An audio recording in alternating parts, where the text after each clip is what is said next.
tanto, tres necesidades veterotestamentarias, tres necesidades no testamentarias. ¿Qué quiero decir con eso?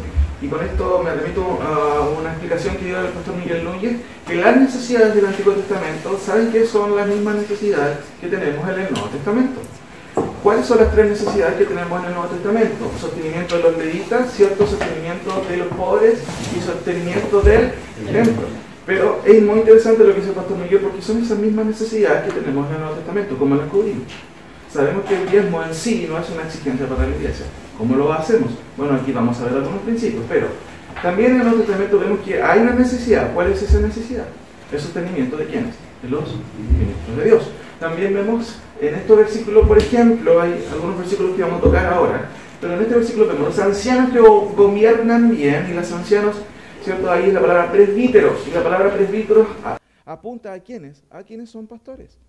Porque presbítero, ¿cierto? Es cierto, el concepto oficial, el concepto, digámoslo así, del oficio, de la honra que tiene, y el ser pastor y el ser obispo son funciones.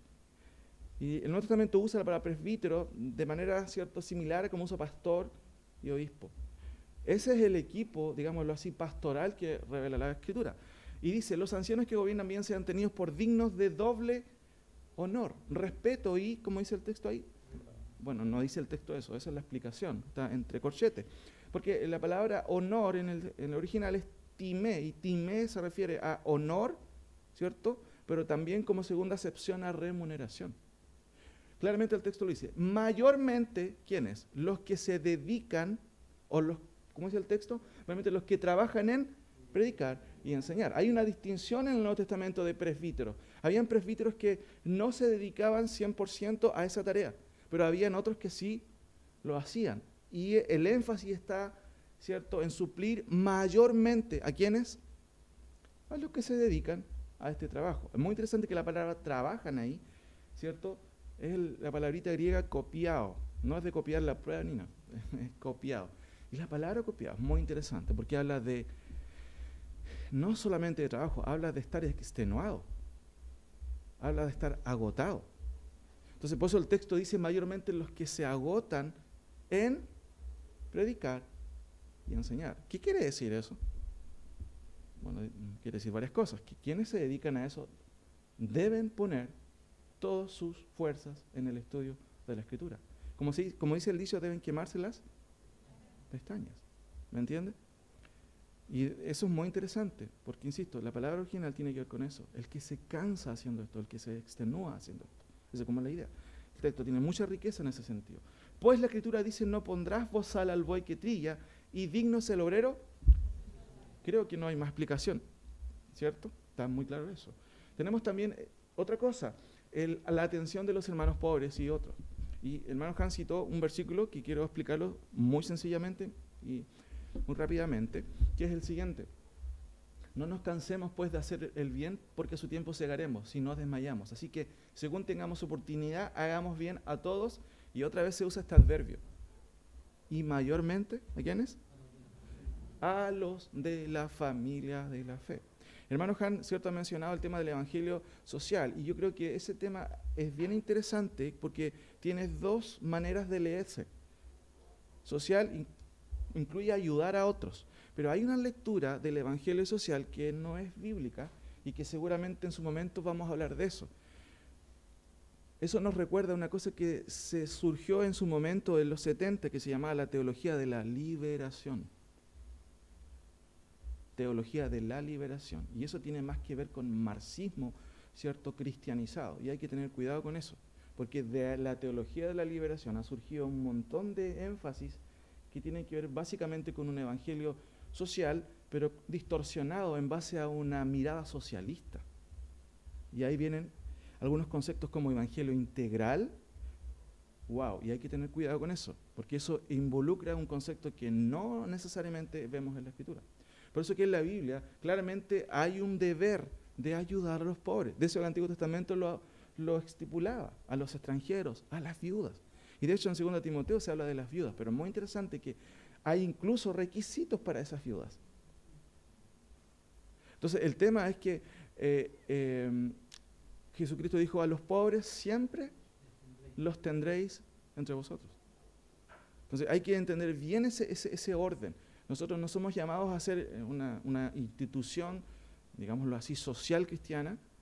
Hay que tener cuidado con eso. No significa que no podamos aportar y ayudar, pero siempre hay una prioridad que está en orden. Como dice ahí, mayormente ¿a quiénes? A los de la fe. ¿Ya? Y por supuesto, oportunidades para ayudar a nuestros hermanos van a haber. Y por eso que quisimos empezar con todo este tema de la canasta del amor, porque es una expresión práctica de obediencia a mandatos como este. ¿Me entienden? Ahora, seguramente después, en el futuro, quiero profundizar y hablar un poco más de ese tema, de ese tópico. Pero también tenemos, quiero avanzar, gastos del templo y de la iglesia. En el Antiguo Testamento había un diezmo para sostenimiento de ¿qué cosa? Del templo. Pero hermanos, también hay un ítem en el día de hoy que tiene que ver con gasto del templo, ¿sí o no? La luz, el agua. Por ejemplo, ahora queremos echar a andar todo lo que tiene que ver con la educación que queremos implantar en nuestra iglesia, ¿cierto? Formación, pero necesitamos material. A veces no se piensa en eso, eso no viene mágicamente, tiene un costo. ¿Me entiende? Entonces, si se dan cuenta, me gustó mucho lo que decía el pastor Miguel en ese sentido. Ahí son las mismas necesidades. El punto es que la manera de poder aportar ya no es la de antes. El motivo es otro, es diferente. Y me adelanto un poco, ya no es por una presión que el liderazgo tenga que ejercer. Si ustedes no hacen esto, si ustedes no diezman, no, eso no corre en la actitud. No es la manera de hacerlo. El Señor apunta a otra cosa. Ahora, ¿cómo deberíamos dar? Segunda parte. Vimos la ofrenda y el ejemplo. Vimos también la ofrenda y sus principios. Y aquí nos quedan 3 principios más en estos capítulos que yo quiero que veamos esta mañana. Porque empezamos en el versículo 16 y hasta el 9, ¿cierto?, del versículo 15, y vamos a ver a lo menos un par de principios más. Lo primero que quiero mencionar, ¿cierto?, es en esta serie de conceptos que se expresan aquí, es el tercer punto, la ofrenda y, ¿qué dice ahí? Su orden. ¿A qué se refiere Pablo aquí? Y fíjense que eso podemos definirlo bajo ese concepto, bajo ese parámetro, la ofrenda y su orden. Porque la ofrenda tiene un orden, no es así como, bueno, se me ocurre y todo es ordenado, bueno, el que quiera, el que no quiera. Hay un orden en eso, pero no solamente un orden de responsabilidad. Leamos un poquito, ¿cierto? El versículo 16 dice, pero gracias a Dios que puso en el corazón de Tito la misma solicitud por vosotros. Qué interesante que se recalca nuevamente quién está detrás de todo. ¿Quién es? Es Dios. ¿Quién puso en el corazón de Tito esa solicitud? Dice el texto claramente, es Dios. Dios está detrás de todo. Es el que impulsa, mis queridos hermanos, como lo vimos también la vez pasada. Él pone el querer como el hacer. ¿Me entienden? Ahora, Dios llama a personas idóneas. ¿Quién es Tito? Dice el versículo 17 y 18, pero gracias a Dios que puso en el corazón de Tito la misma solicitud por vosotros, pues a la verdad recibió la exhortación, pero estando también muy solícito por su propia voluntad, partió para ir a vosotros.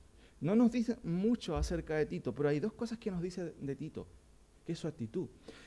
Si notamos ahí, ¿cierto? Dice que, el 17, pues a la verdad recibió la exhortación. Mis queridos hermanos, yo no sé si usted es abierto, ¿cierto?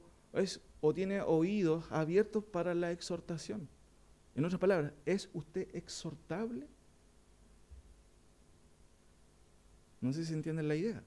Porque Tito dice que recibió la exhortación. No debería estar en nosotros la actitud de, a mí no me vengan a decir. Somos exhortables, Tito es exhortable, y en este sentido nos muestra la idoneidad, ¿cierto?, o el testimonio, o la integridad de Tito. Dice, pues a la verdad recibió la exhortación, pero estando también muy solícito por su propia voluntad, partió para ir a vosotros. 2 cosas. Él recibió la exhortación, tuvo una buena actitud de recibir, ¿cierto?, el consejo, y segunda cosa, él mismo ya tenía algo en sí. ¿Qué cosa? La voluntad propia. Dice el texto, pero estando también muy solícito, ¿cierto?, por su propia voluntad. Entonces, esto es muy interesante, ¿cierto? Estaba dispuesto antes que fuere exhortado. Entonces, aquí vemos claramente el orden en el sentido de que Tito, ¿cierto?, es llamado por el Señor. Dios pone en el corazón de Tito para que él fuera con otro hermano que vamos a ver en el versículo 18 para entregar esta ofrenda. Pero se ven dos características, dispuesto y estaba o tenía una actitud de ser exhortado. Ahora, en el versículo 18, usted ahí puede ver en su Biblia, ¿cómo se llamaba el compañero de Tito? ¿Lo puede ver ahí? ¿Cómo se llamaba el compañero de Tito? ¿Cuál es el nombre de él?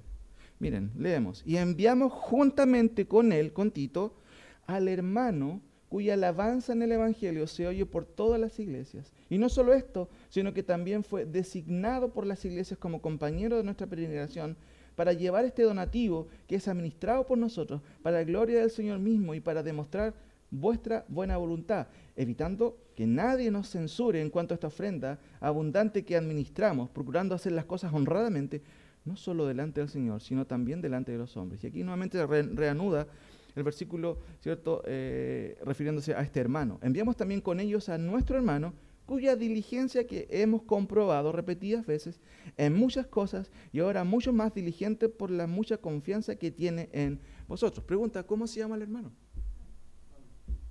No, no se llama Pablo, en realidad, mis queridos hermanos, el texto no dice quién es.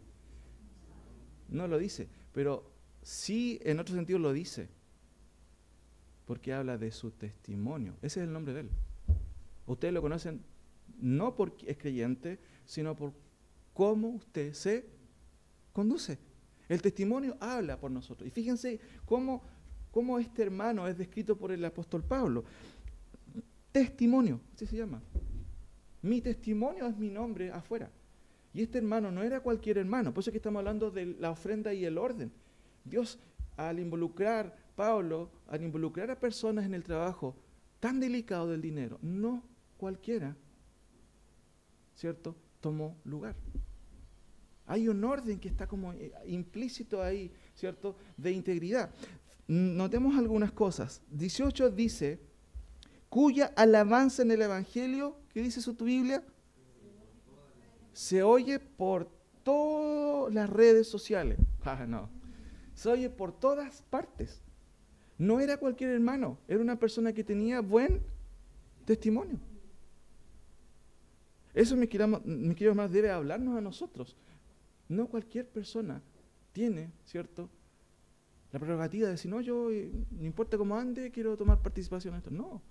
Hay un orden de integridad. Sigo leyendo. El 19 dice el orden en el llamamiento. Miren qué interesante. Fue designado, no autodesignado. Dice el versículo. Y no solo esto, sino que también fue designado ¿por quién? Por las iglesias como compañero de nuestra peregrinación para llevar este donativo que es administrado por nosotros.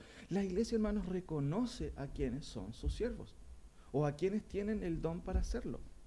Y aquí es muy interesante porque hablamos en cierto sentido del tema del concepto de gobierno y es un tema también bastante amplio en la Escritura. Pero una de las cosas que sí recalca la Biblia es que la Biblia debe reconocer a quienes trabajan entre ellos, reconocer a quienes tienen el don, a quienes de una u otra manera, ¿cierto?, Dios les ha dotado para un trabajo especial. Y aquí claramente no hay autodesignación, sino una designación externa por parte de la iglesia que reconoce en tal o cual hermano cualidades para cierto trabajo. No hay una autopromoción aquí, ¿me entiende? No hay candidatura, no existe eso. La iglesia debe reconocer. Sin embargo, la iglesia, para que reconozca este tipo de situaciones, tiene que ser madura. Y a veces sucede que las iglesias no son maduras. Y se producen, evidentemente, elecciones que no son apoyadas por la palabra del Señor, o aparecen personas que nunca debieran haber tomado una responsabilidad. Por eso que evidentemente hay el liderazgo presbiteriano, si puedo decirlo, ¿cierto?, en el sentido de que presbítero, el concepto de anciano, debe velar por esa situación. Hay un equilibrio ahí. Ahora, cuya alabanza en el Evangelio se oye por todas partes, ¿cierto? Fue designado, no autodesignado, y después se dice orden en la administración. Lo que decía, si bien es cierto, la iglesia reconoce y designa, ¿cierto? Dice el versículo que estamos leyendo ahí, 19, y no solo esto, sino también fue designado por las iglesias como compañero de nuestra peregrinación para llevar este donativo que es administrado ¿por quién? Por nosotros. Ese nosotros, ¿cierto?, es el plural que habla de Pablo, ¿cierto?, con su equipo también directamente. Si notamos en los primeros versículos, Pablo, 2 Corintios 1, capítulo 1, dice: Pablo, apóstol de Jesucristo por la voluntad de Dios, y el hermano Timoteo a la iglesia de Dios que está en Corinto. Pablo más Timoteo, o sea, la referencia directa es Pablo y Timoteo. Ellos administraban esa situación, pero también, si se fijan, hay un orden ahí. Claramente la iglesia reconoce, ¿cierto?, a quienes son dotados por el Señor para poder cumplir una función especial, pero también el liderazgo. Pablo, Timoteo también fueron encargados de administrar justamente esa donativo o esa donación. Versículo 20, fíjense, hay algo interesante también ahí. Evitando que nadie nos censure en cuanto a esta ofrenda abundante que administramos. Hay una preocupación de Pablo. ¿Cuál es la preocupación de acuerdo al versículo 20? Que nadie nos censure. Fíjense que después él dice, procurando hacer las cosas, ¿de qué manera? Honradamente, no solo delante del Señor, sino también delante de los... ¿Cuáles son los mayores problemas que hay a veces en la iglesia? Aparte de las falsas doctrinas. El problema financiero, ¿sí o no? La poca transparencia. Y ¿saben qué interesante que Pablo? Pues estamos hablando del tercer punto, la ofrenda y su orden. Hay un orden en quienes trabajan en esa área, no cualquiera. Pero también hay una prioridad que debe estar en el liderazgo, la honradez y la transparencia. Por eso es que siempre es bueno que en la tesorería de la iglesia no esté una sola persona, sino que haya un equipo de trabajo. Claramente Pablo está preocupado, procurando hacer las cosas honradamente, evitando que nadie nos censure. ¿Cómo nosotros podemos ser objeto de censura o dar pie para ser censurados? Y no quiero criticar, obviamente, del púlpito a otros hermanos fieles, pero evidentemente por eso entendemos que la Escritura debe ir dirigiendo todos los aspectos de la congregación. No es correcto que los diezmos los administre el propio pastor, eso no es ni bíblico ni transparente. Entre más lejos esté el pastor de lo que es mejor. Y gracias al Señor que nosotros al menos tenemos esa filosofía en nuestra corporación, ¿no? Hay cosas que obviamente deben mejorar, pero hay cosas que sí son importantes. Y muchas veces eso no se da en otro lado. Y por eso se producen justamente sospechas. Porque claramente no se sigue el patrón o ciertos principios que vemos en la Escritura. Vuelvo a leer. Evitando que nadie nos censure en cuanto a esta ofrenda. Porque ¿quién pudieran haber dicho? ¿Habrá llegado todo lo que mandamos por Pablo y por Tito, que fue el encargado, o se hicieron algunos recortes en el camino? Por supuesto, hermana, existían las murmuraciones, sin duda. Pero Pablo quiere, y este es su principio, no dar pie a qué cosa, a que sea censurado. ¿Y cómo damos pie a no ser censurado, hermano? Siendo transparente. Si usted va a entrar a un restaurante a las 11 de la mañana, ¿va a dar pie para ser censurado? Un restaurante no, una botillería de vino, por supuesto. Entonces, pero Pablo quiere evitar esa situación, ¿cierto? Y él dice, procurando hacer, y la palabra procurando significa hacer algo de antemano. No es una situación que ya vemos en el camino que cómo se arregla la carga. No, procurando habla de que Pablo hizo algo de antemano. Dijo, pero hay algo que tenemos que hacer, ser transparente. Vuelvo a repetir, procurando hacer las cosas honradamente, no solo delante del Señor, ya está el punto. No solo, es que nadie nos va a ver. ¿Para qué? ¿Para qué vamos a dar boleta? ¿Para qué vamos a rendir lo que gastamos en el viático? Hermano, esas cosas sencillas son importantes hacerlas. A veces uno puede que se lo olvide, pero es importante hacerlo. Porque primero, ¿quién está mirándonos? Es el Señor. Y claramente el texto dice, procurando hacer las cosas honradamente, no solo delante del Señor, sino también delante de los hombres. Ahora, sigo leyendo. Versículo 20, ya lo leímos, ¿cierto? Haciendo las cosas honradamente, transparencia. Ahora, 22, fíjense, enviamos también con ellos a nuestro hermano, vuelve a repetir, ¿cierto? A quien ha aludido en el versículo 18, y enviamos juntamente con él al hermano. ¿Cómo se llama al hermano? ¿Se acuerdan? Testimonio, ¿cierto? Ese es el nombre de ese hermano, porque eso es lo que habla, ¿cierto? de las características y cualidades de esta persona. Y eso es lo que va a hablar de nosotros, nuestro testimonio, cómo nos conducimos, cómo ha sido nuestro trabajo en la obra del Señor. ¿Es digno que nosotros sigamos en ese trabajo? ¿O haya un cambio? Ahora, 22, enviamos también con ellos a nuestro hermano cuya diligencia hemos comprobado. ¿Cuántas veces? Repetidas veces, ¿cierto? En muchas cosas, y ahora mucho más diligente por la mucha confianza que tiene en vosotros, hermano. Nosotros en la iglesia, cuando nosotros a veces se eligen, y vamos a tener una próxima sesión y vamos a mencionar algunos equipos de trabajo y vamos a mencionar, claro, a nombrar a muchos de ustedes para ciertos trabajos. No significa con ello que usted y nosotros todos, ¿cierto?, con el hecho de ser nombrado ya está listo y está todo arreglado. También entramos en un periodo también de prueba constante, si somos o no, y tenemos el privilegio, obviamente, de tener esa honra, pero si realmente cumplimos con ese papel o no. Si somos fieles en eso. El versículo habla, enviamos también con ellos a nuestro hermano cuya diligencia, ¿cierto?, dice, hemos comprobado. Una de las cosas que nosotros debemos entender es que cada uno de nosotros debemos ser probados en lo que trabajamos, en la obra del Señor. En el caso de nosotros, claro, hay una cuestión formal que habla de pastor probando, ¿se acuerdan?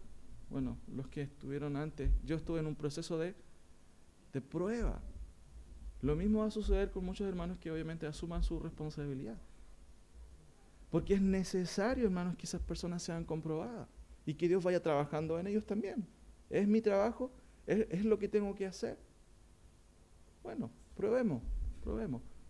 Y una de las cosas, hermano, y esto es muy interesante, la Biblia no habla muchas veces de la capacidad, digámoslo así, no sé, si hablamos de tesorería, de la capacidad financiera que usted tenga. Habla de la capacidad de la fidelidad a Dios, de su integridad, de su actitud, más que capacidades matemáticas o, digámoslo así, de ese tipo, no. La Biblia prefiere, obviamente, la fidelidad en cuanto a la diligencia. Por eso que el autor dice claramente, Pablo, enviamos también con ellos a nuestro hermano cuya diligencia. ¿Se acuerdan de las diligencias en el oeste? Eran esas carretas, se les llamaba así porque iban muy rápido. Rápido, en ese tiempo no era rápido, pero era lo más rápido que podía haber, diligencias, ¿cierto? Ahora, sigo leyendo, la seriedad de la comisión, diligencia comprobada en muchas cosas. De hecho, cuando usted lee, y saltémonos por favor así a Hechos capítulo 6, notemos algo interesante, Hechos capítulo 6.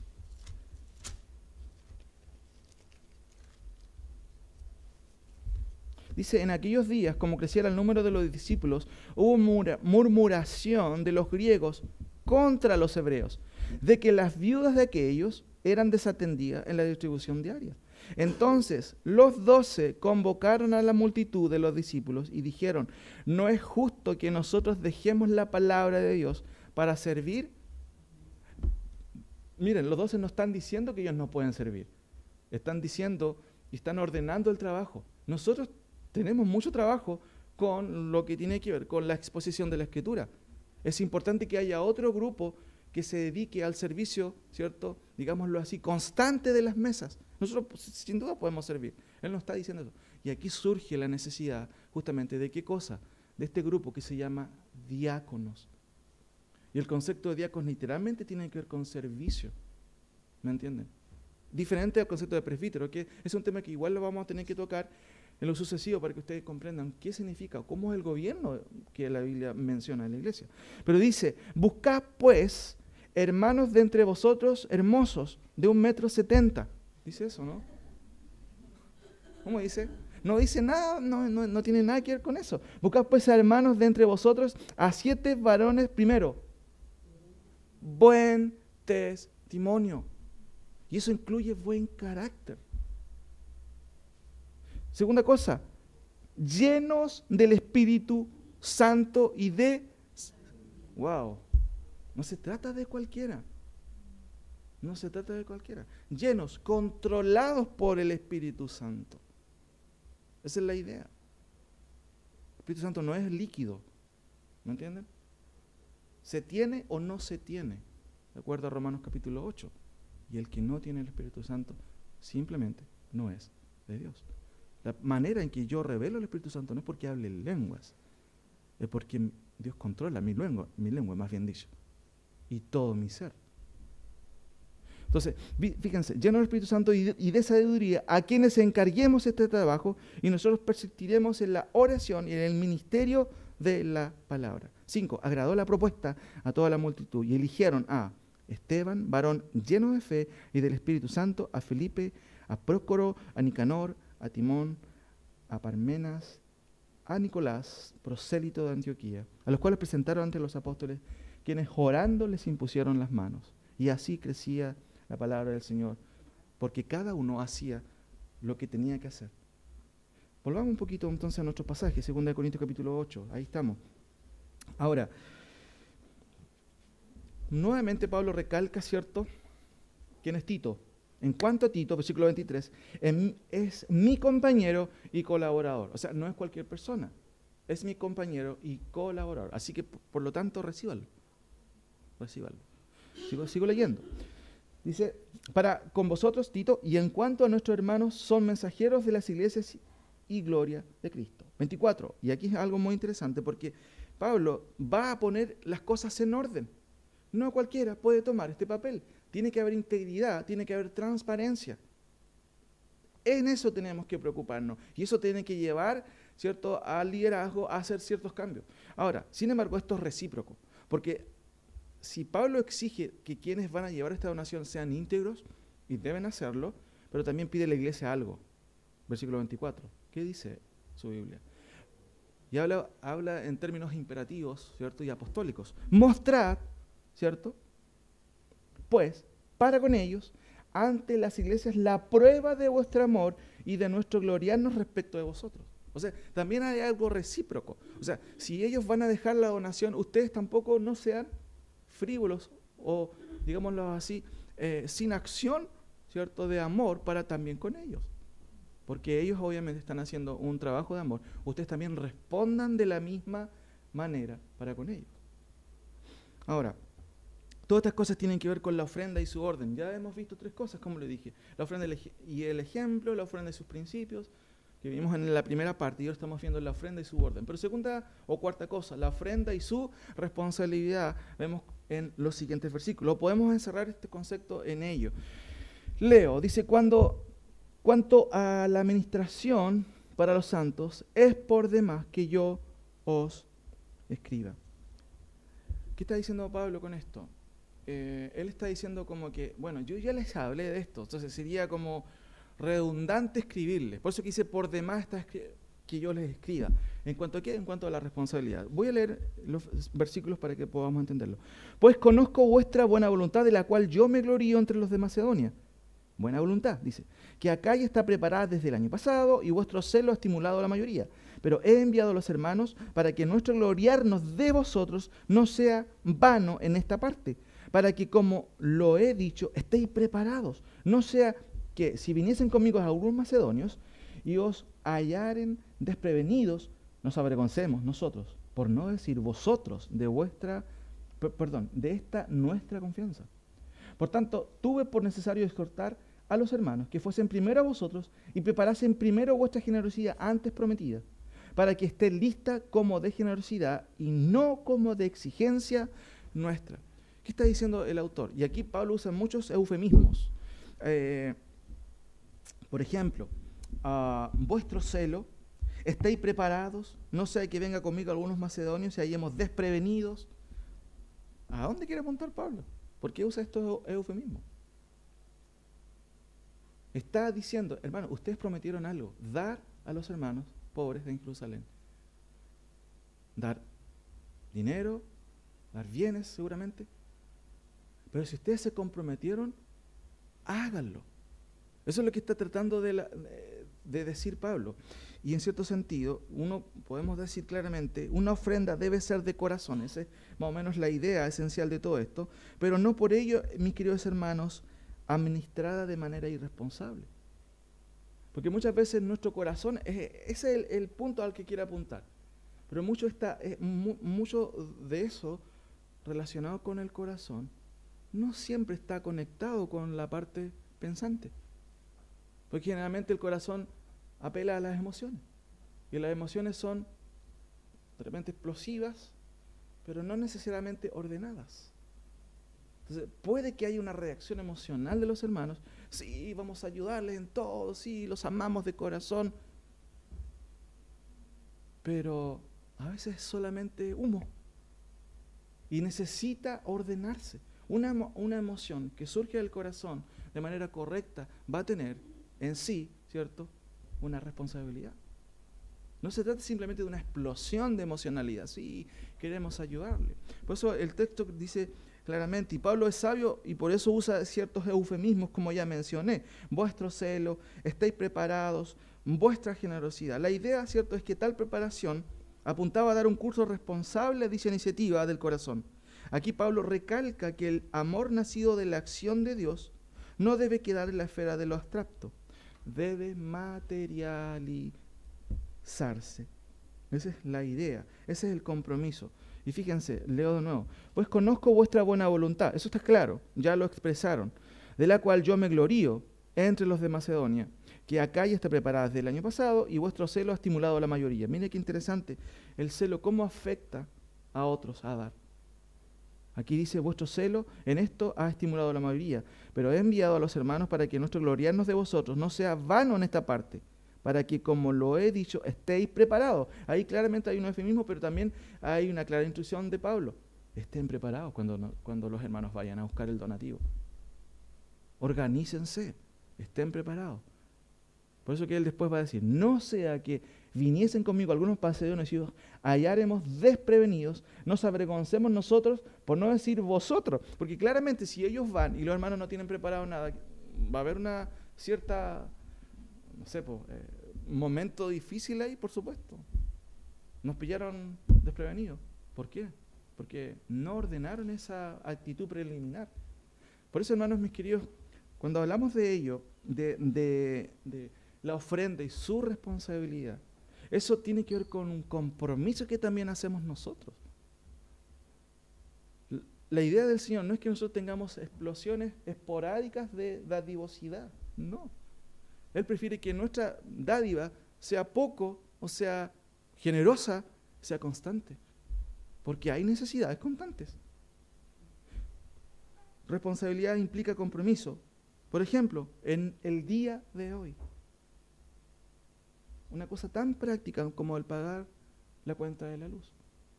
¿Se paga a través de una ofrenda dadivosa esporádica? No. Entonces, eso me lleva a mí ¿a qué? A ser responsable con mi ofrenda. Y eso es lo que Pablo está tratando de decir. Hermano, si vamos nosotros a donde ustedes, estén preparados. Pero siempre el motivo es el amor. Y fíjense lo que dice el versículo final, el 5. Por tanto, tuve por necesario exhortar a los hermanos que fuesen primero a vosotros, dice el texto, y preparasen primero vuestra generosidad antes prometida. Claramente habían prometido algo. Para que esté lista, cuando nosotros fallamos, ¿cierto?, como de generosidad y no como de... ¿Se dan cuenta? Vuelve Pablo a insistir. La idea no es presionarles, no es que ustedes lo den a la fuerza. No, esa no es la idea, sino que lo den como de generosidad.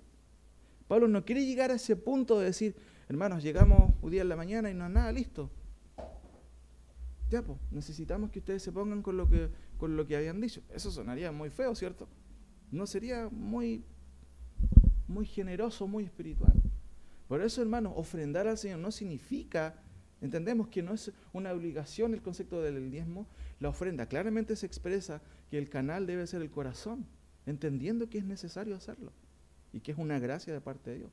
Pero no es la idea que se haga por exigencia. Por eso Pablo recalca, para que esté lista como de generosidad y no como de exigencia nuestra.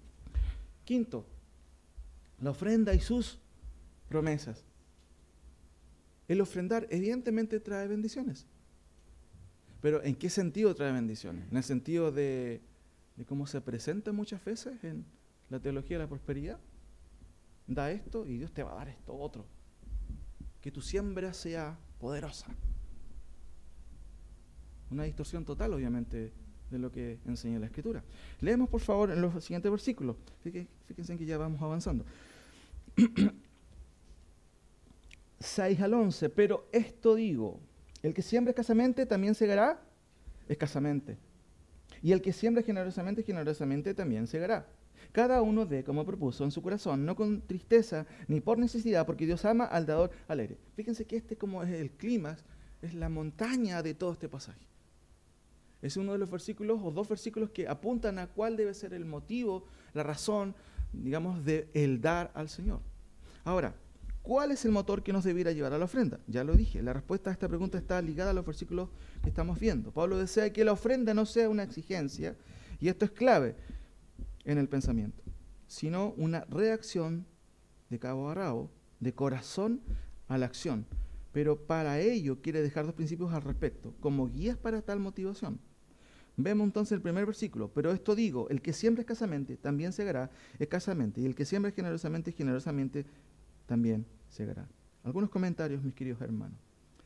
Pablo empieza diciendo como sí mismo, como un mandato apostólico. Por eso dice el texto, pero esto digo, pero yo les digo, también puede ser traducido, que tiene un cierto matiz apostólico, hay como consejo también. El que siembra escasamente, también segará escasamente, y el que siembra generosamente, generosamente también segará. La palabra escasamente se deriva de un término que significa, o tiene el significado de aftemiamente. ¿Qué significa aftemio? Con debilidad. Así, es que no puedo más. No tengo. Dice, o es decir, dice el diccionario, ¿cierto? Cicateramente. Muy interesante esa palabra. ¿La entienden? Cicateramente. Antiguamente se escuchaba mucho ese término de cicatero, ¿cierto? Bueno, hay un dicho más moderno, mano de guagua, ¿cierto? ¿Por qué dice mano de guagua? Que las guaguitas siempre andan con la mano cerrada, no abierta, ¿cierto? Pero esa es la idea del término, ¿cierto?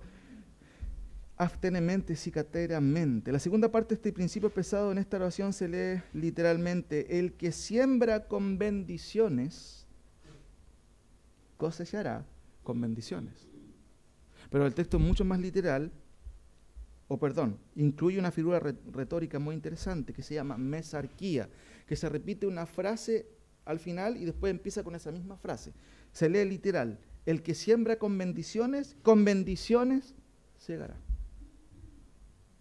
Es muy interesante la frase ahí, retóricamente hablando. Vuelvo a repetir: el que siembra escasamente, ¿cierto? O cicateramente, dice el diccionario Strong, también segará de esa misma manera. Y el que siembra generosamente, y la palabra generosamente literalmente significa bendición. La palabra bendición es una palabrita literalmente que se lee eulogía. ¿Se acuerdan que yo les dije que era el prefijo para evangelio? De hecho, hay muchas palabras que empiezan con eufemismo, evangelio, eugenio, eutanasia. ¿Y qué quiere decir prefijo que significa algo bueno. Por eso que eutanasia, que es un nombre totalmente nada que ver, buena muerte significa. Buena muerte. ¿Me entiende? Logía significa hablar. Bien o buen hablar. Por eso es que si se traduce literalmente, el texto diría: y el que siembra bendiciones también segará. Y esto es muy interesante porque nosotros tenemos ese vocabulario: pero Dios te bendiga, para nosotros muchas veces simplemente eso, una intención, no una acción. Y en el texto tiene que ver con una acción. Bendecir debe redundar en acciones. Yo te bendigo. Santiago, ¿se acuerdan de Santiago lo que dice? Cuando él habla de la fe y las obras. Miren, vamos a Santiago solamente por un momento para que contrastemos lo que está diciendo también Pablo. Santiago capítulo 2, 15. Y si un hermano o hermana están desnudos y tienen necesidad del mantenimiento de cada día, y alguno de vosotros les dice: id en paz, calentaos, hermanos, y sáciense. Pero no hace una expresión práctica sabiendo que esa persona o esos hermanos están pasando necesidad. Bueno, Pablo dice, ¿de qué aprovechará? Así también, la fe, si no tiene obras, es muerta en sí misma. Entonces, cuando hablamos de bendecir, por eso que esto en cierto sentido es verdad, claramente verdad, en la experiencia cristiana, el que siembra escasamente, también segará escasamente, y el que siembra bendiciones, bendiciones también segará. Se traduce generosamente porque la idea, por extensión, justamente tiene que ver con eso. Hablar bien implica una expresión, es dar algo, no solamente decir te bendigo. Por eso se traduce generosamente. Y eso debe ser el móvil que debemos movernos. El término, como le dije, eulogía, significa hablar bien, pero por extensión significa beneficio o generosidad. De allí que Dios te bendiga, pero tiene la expresión justamente de hacer algo, no solamente de expresar algo con la boca. Hermano, es bueno que nosotros, o entre nosotros, tengamos esa práctica de bendecirnos mutuamente el uno al otro. Dios siempre nos va a dar la manera de hacerlo, pero debemos practicarlo. La promesa literal, como ya les dije, el que siembra con bendiciones cosechará. Incluye el antónimo, obviamente, de cicateramente, perdón. Esto es generosamente. Ese más o menos debe ser la idea. Debemos ofrendar, debemos dar, sí. ¿Cómo? Generosamente. Ahí ya tenemos, ¿cierto?, claramente un criterio de cómo hacerlo. Proverbios 11:24 está ligado a este versículo y dice lo siguiente: hay quienes reparten y les es añadido más, y hay quienes retienen más de lo que es justo, pero vienen a pobreza. Otra versión lo traduce de esta manera, Proverbios 11:24. Unos dan a manos llenas y reciben más de lo que dan. Otros ni sus deudas pagan y acaban en la miseria. Qué interesante, qué interesante. Entre más se tiene, a veces la tendencia, ¿cuál es? A querer más y a tener más, a tener más, a tener más y a cerrar la mano. Pero el principio bíblico es todo lo contrario. De hecho, Jesús dice, dad y se os dará. La lógica cristiana es totalmente diferente. Por eso también es un paso también de fe, mis queridos hermanos. Ahora, la enseñanza de Pablo evidentemente involucra, o valga la redundancia, tiene que involucrar nuestros bienes, ¿cierto?, al Señor, y debe incluir el deseo genuino por el bienestar de otros. El deseo genuino por el bienestar de otros, bienestar que nos lleva a la felicidad por tal acción, ¿cierto?, que es un reflejo del amor de Dios en nosotros. Hermanos, dar al Señor, dar al necesitado, debe producir un deseo de nosotros, o debe ser motivado por un deseo que provoca felicidad. ¿Usted se pone contento cuando da al Señor? ¿O cuando da al necesitado? Sí. Si eso es así, una buena seña, porque ese es el objetivo también de la palabra del Señor. Tenemos entonces 5 principios: la ofrenda y sus promesas, pero también tenemos la ofrenda y su, ¿cómo dice ahí?, y su utilidad. Sin embargo, me queda un punto antes, que es el versículo 7, tenemos la ofrenda y sus promesas. ¿Cómo dice el versículo 7? Cada uno dé como propuso en su corazón, no con tristeza ni por necesidad, porque Dios ama al dador alegre. Esto está ligado al versículo anterior, pero os digo, ¿cierto? Yo les digo, el que siembra escasamente, bueno, no va a cosechar ampliamente, sino escasamente.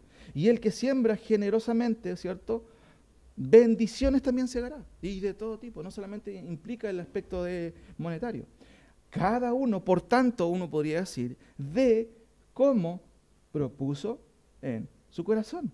Hermanos, ¿cuál es la medida? ¿Cuál es el cuánto? ¿Cuál es la medida? Ahí está la medida. Cada uno de cómo propuso en su corazón. Y quiero explicar esto en breves 5 puntos. Cada uno de cómo propuso en su corazón. Pablo quería que los hermanos ofrendaran generosamente. Eso lo podemos entender claramente en el contexto. Pero además de ello, quería que lo hicieran en libertad, no por obligación. Fíjense en los versículos anteriores, en el 5, para que esté lista como de generosidad y no como de exigencia nuestra. Pablo en ningún momento quiso que eso fuera algo obligado, sino que surgiera de la libertad del corazón. ¿Se da cuenta, mis queridos hermanos, que no podemos aplicar aquí Malaquías? Para nada. No podemos hacerlo. Es una distorsión del texto. Obligar a las personas, usted tiene que hacerlo. Si no, no va a mojarlo a entrar a la iglesia. No sería ni bíblico ni sensato. Claramente el texto dice, cada uno dé como propuso en su corazón. Pablo quería entonces que los hermanos ofrendaran y lo hicieran en libertad, de acuerdo a la propuesta del corazón, movidos por la exhortación de Dios. Fíjense que la gracia es el motor detrás de todo esto. Si Dios me da, bueno, ¿por qué yo no puedo abrir mis manos? ¿Por qué no puedo expresar en acciones, ¿cierto?, concretas la gracia de Dios que a mí me ha sido dada? Eso es lo que Pablo quiere enseñar. Segunda cosa, no con tristeza. No con tristeza. Es muy interesante el giro ahí, o la frase, que básicamente significa literalmente de mala gana. Porque, ya voy a dar, ya. Si tú estás así, no des nada, mejor, no des nada. Es como que Pablo estaría diciendo, si eso va a provocar tristeza en ti, no lo hagas. Por eso dice, no, leo el texto, no con tristeza. Y la palabra con tiene la idea, en cierto sentido, como de que algo se te está arrancando de ti. No en el sentido de que corra, sino en el sentido de que se te está expropiando algo. No debe ser así. No de mala gana, esa es más o menos la traducción. Como que vas a perder algo. Si eso lo piensas, no estás entendiendo bien el sentido del dar. Segunda cosa, no con tristeza, ni por, ¿cómo dice ahí? Un poco difícil entender eso, pero ¿cuál es la idea? No por necesidad, tiene la idea de no por presión. Es que me están presionando, tengo que hacerlo. Hay iglesias que, obviamente, caen en eso, mis queridos hermanos, en la presión de las ovejas. Y hay personas que quedan desfalcados totalmente por que el liderazgo exige de esa manera ofrendas y diezmos y muchas cosas más. Pero la idea aquí, no por tristeza ni por necesidad, o sea, no por una presión externa como coacción. La coacción significa, si tú no das, Dios no te va a bendecir y te va a ir mal, vas a perder el trabajo. Eso sería una manipulación total a la Escritura. Por eso Pablo deja bien en claro, cada uno dé como propuso en su corazón, no con tristeza, ¿cierto? Ya lo explicamos, no de mala gana, esa es la idea, ¿cierto? Ni por coacción, ni por presión. Si eso surgiera, no es el móvil bíblico, no es el móvil bíblico, mi querido hermano. Después Pablo cierra, porque Dios ama al dador alegre. Hay una traducción que lo dice, porque Dios ama al dador jovial, al que lo hace de verdad, de corazón. Quinta cosa, el versículo 8 contesta la pregunta, ¿y si a mí me cuesta dar? ¿Y si a mí me cuesta porque me falta siempre? ¿No me alcanza para cumplir mis gastos? ¿Usted se ha preguntado eso? Surge a veces esa duda en nosotros, ¿no? Que no me alcanza. Y Pablo contesta a esta pregunta, diciendo en el 8, y poderoso es Dios para hacer que abunde en vosotros toda gracia, a fin de que teniendo siempre en todas las cosas todo lo suficiente, abundéis para toda buena obra. Hermano, en realidad este versículo nos enseña que no hay excusa para decir, no me alcanza. Siempre hay. El punto, recuerden, no es la cantidad, en el sentido de que no me alcanza para dar eso, pero sí te alcanza mejor para dar otra cosa. ¿Me entienden? Entonces, claramente aquí Pablo está tratando de enseñar a los hermanos que Dios es el que genera el hacer, ¿cierto? El querer como el hacer, pero Él también es el que provee. Por eso nosotros podemos dar, mis queridos hermanos. Por eso, claramente, ¿cómo Pablo contesta estas preguntas que surgen? Bueno, y Pablo responde de manera teológica. Literalmente el versículo empieza con la palabra poderoso, no con el i ahí, ¿cierto? Con la conjunción. Poderoso, sin embargo, es Dios. Así empieza el versículo.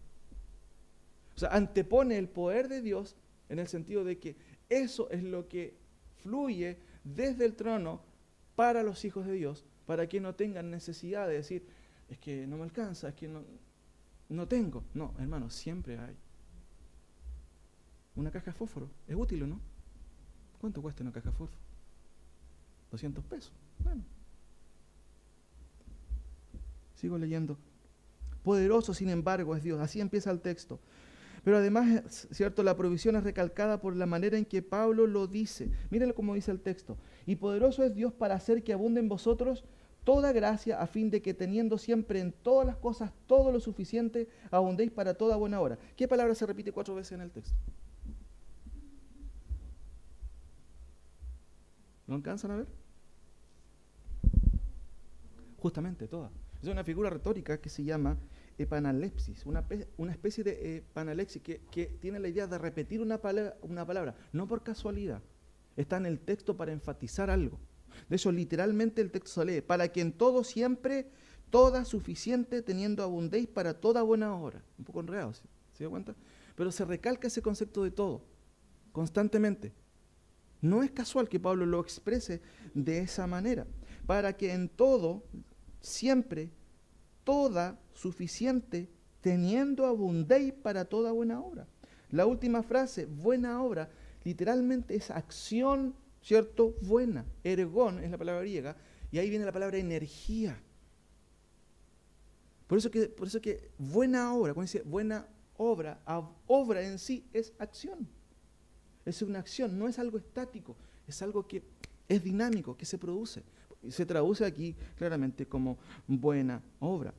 Y poderoso es Dios, ¿cierto? Literalmente, recuerden, poderoso, sin embargo, es Dios. Como que recalca Pablo. No tengan duda, mis queridos hermanos. No se entristezcan. Poderoso, sin embargo, es Dios. Para hacer que abunde aún más, para que tengan para hacerlo, para que tengan para dar. Y poderoso es Dios, ¿cierto? O poderoso, sin embargo, es Dios para hacer que abunde en vosotros toda gracia, a fin de que, teniendo siempre en todas las cosas todo lo suficiente, abundéis para toda buena obra. Si Dios da, mis queridos hermanos, da para que nosotros abundemos. ¿En cuántas obras?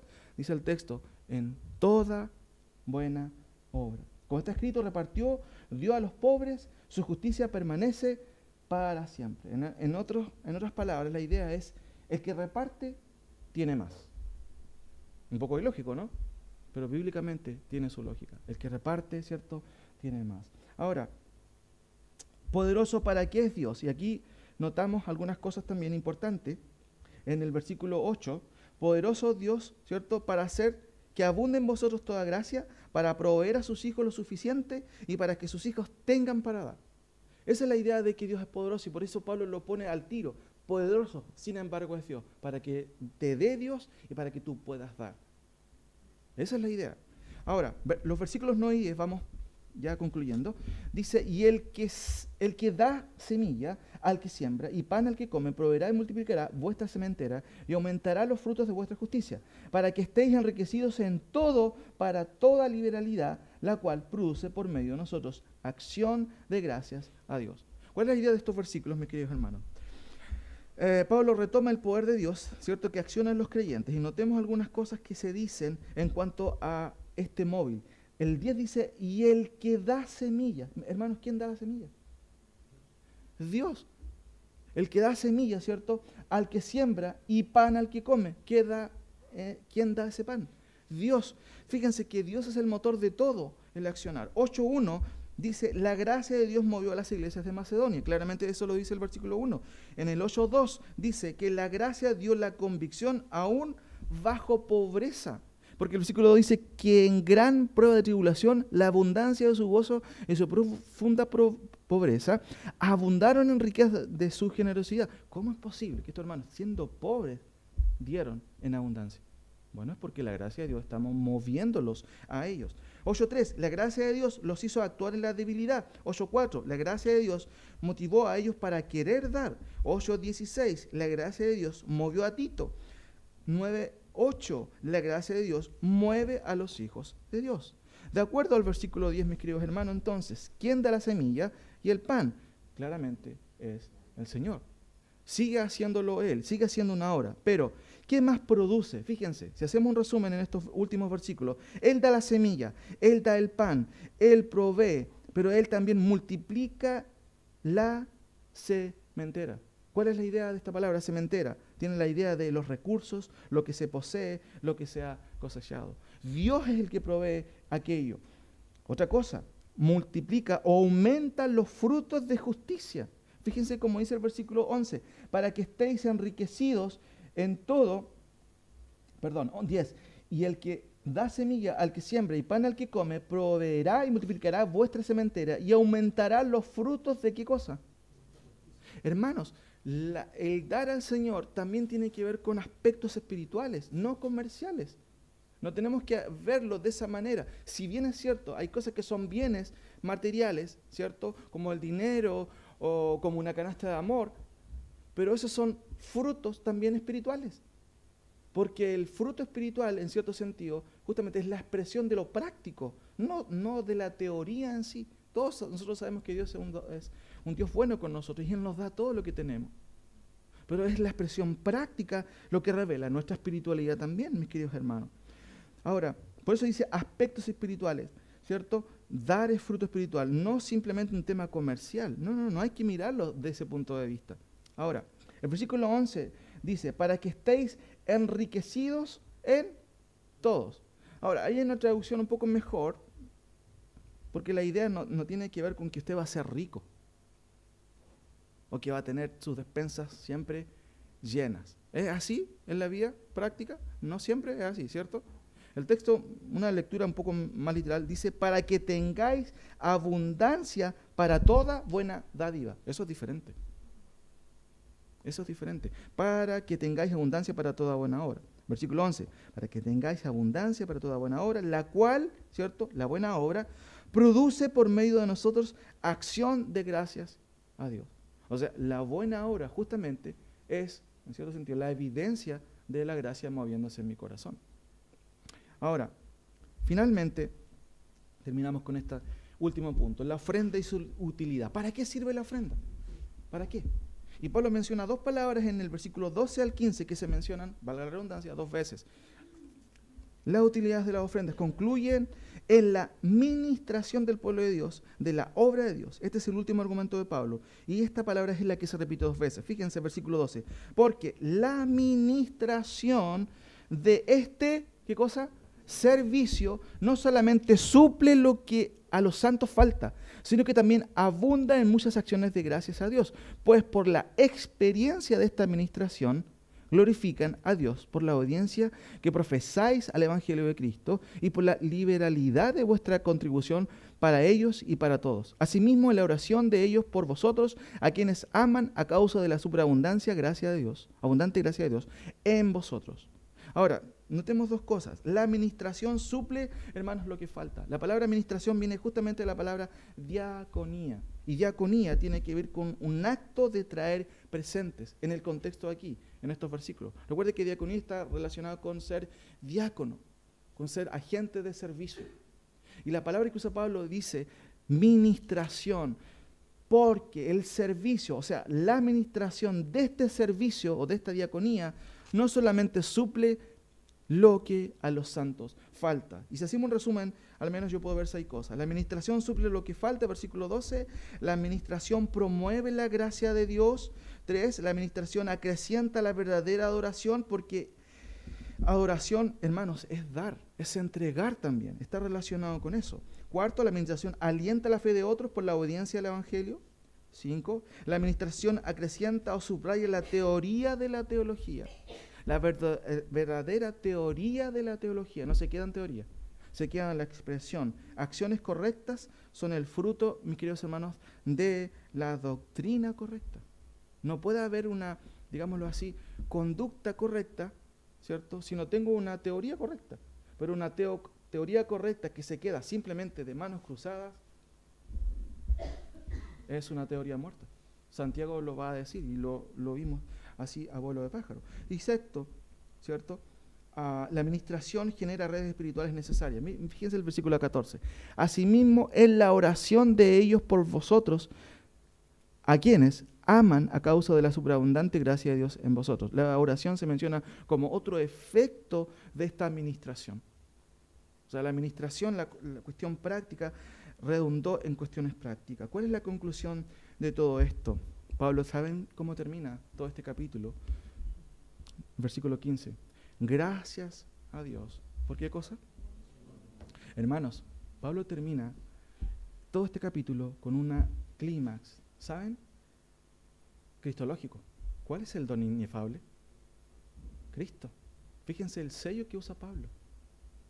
Termina con la dádiva más, digámoslo así, inefable que Dios nos ha dado. ¿Quién? Jesucristo. Hermanos, si el motor de todo esto debe ser Cristo, no el bolsillo, no el que, ya están pidiendo. No, mis queridos hermanos. Gracias a Dios por su don inefable. ¿Qué mejor ejemplo que la cruz, mis queridos hermanos? Si se dan cuenta, Pablo no exige, no obliga a los hermanos. Espera que sea una reacción de parte de la iglesia. Una reacción consecuente con la gracia que Dios ha dado. Dios no pide algo que tú no puedas dar, pero te pide porque tú puedes hacerlo. ¿Me entienden? Y porque Dios te ha concedido el tener lo que tiene.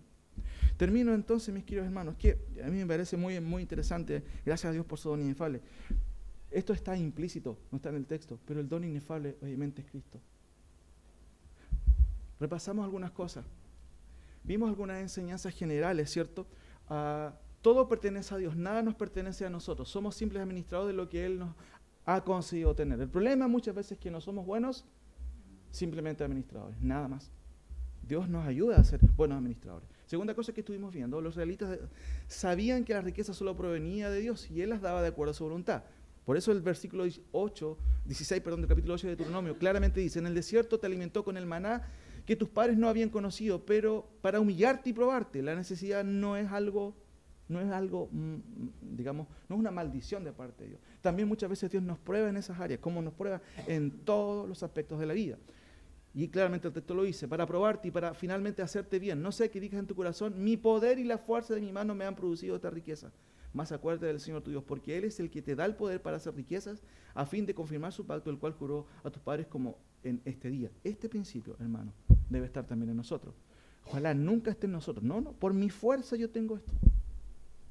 Por mi poder administrativo, por mis capacidades intelectuales logré eso. Hermano, eso ni piensa en eso. Eso es orgullo de cabo a rabo. Total. Que desaparezca ese pensamiento de nosotros. Si está en algún sentido, que desaparezca. Si lo que tengo yo es algo importante, es solamente porque Dios me lo ha concedido. Nada más, mis queridos hermanos. También vimos algunas cosas en ciencias generales. Damos al Señor de su obra porque es fruto de la gracia de Dios. La pobreza no es excusa, claramente lo vimos. Damos a Dios no por imposición, sino porque es lo natural, si hemos sido cambiados. Evidentemente, la gracia es la que está moviendo todo aquí, está de telón de fondo. Damos porque es parte de la vida cristiana, es algo natural. Damos porque amamos la obra. Damos porque la gratitud es un sello de los creyentes. El sello de los incrédulos es la ingratitud. Acuérdense, ¿se acuerdan de Romanos? Y no le dieron gracias. Eso no debe estar en nosotros. La gratitud, por el contrario, debe fluir de nosotros constantemente. Damos de acuerdo a lo que tenemos. 10%, ¿se acuerdan que vimos? Puede ser un piso, perfectamente. Para algunos puede ser mucho, bien, perfecto. Para otros puede ser muy poco en realidad. Porque tienen mucho y podrían dar mucho más a la hora. Y di algunos ejemplos históricos de eso, ¿cierto? Damos porque es justo. Y ahora, principios generales que hemos visto en este tema. Y con esto quiero ir terminando, hermano. El dar incluye un orden al testimonio, la seriedad y la honradez, y también la transparencia. Idoneidad. No cualquiera puede estar en ello. ¿Cómo se llamaba el que traicionó a Jesús? ¿Qué puesto tenía? Tesorero, ¿cierto? Hay algo ahí con el dinero. Cuidemos eso, transparencia. Y queremos hacer eso nosotros como iglesia también, sin duda. Segunda cosa, dar incluye también una responsabilidad que lleva a un compromiso esporádico. No, hermanos, estable, es necesario. Estable, hacer conciencia de eso. Tercera cosa, dar al Señor a la obra de Dios incluye promesas de bien, pero también de sentido espiritual.